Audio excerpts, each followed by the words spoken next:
আসসালামু আলাইকুম রহমতুল্লাহ।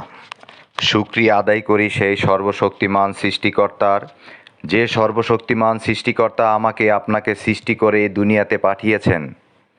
ছোট্ট একটা হায়াতের জিন্দিগি দিয়ে আমাদেরকে এই দুনিয়াতে পাঠিয়েছেন। এই ছোট্ট হায়াতের জিন্দিগিতে আমরা কতটুকু আমল করতে পারবো এবং কতটুকু নিয়ে এই দুনিয়া থেকে যেতে পারবো তা শুধু একমাত্র আল্লাহ তাআলার উপরেই নির্ভর করে। তাই আমাদেরকে ৫ ওয়াক্ত নামাজ আদায় করতে হবে এবং সৎ ও হালাল রিজিকের সাথে থাকতে হবে।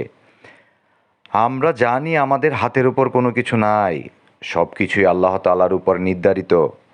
তাই আমার জন্ম, আমার মৃত্যু, আমার রিজিক, আমার সম্মান, আমার ধন দৌলত, আমাদের জীবনের সব কিছুই আসে আল্লাহ তাআলা রব্বুল আলমিনের কাছ থেকে।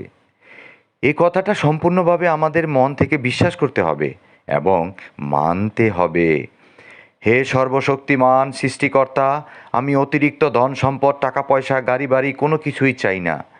যতটুকু হলে আমার জীবনটা সুন্দর হয়, আমাকে ততটুকু দান করুন এবং সর্বক্ষণ সর্ব অবস্থায় মন থেকে যেন আমরা আপনার শুকরিয়া আদায় করতে পারি, সেইভাবে আমাদেরকে তৌফিক দান করুন।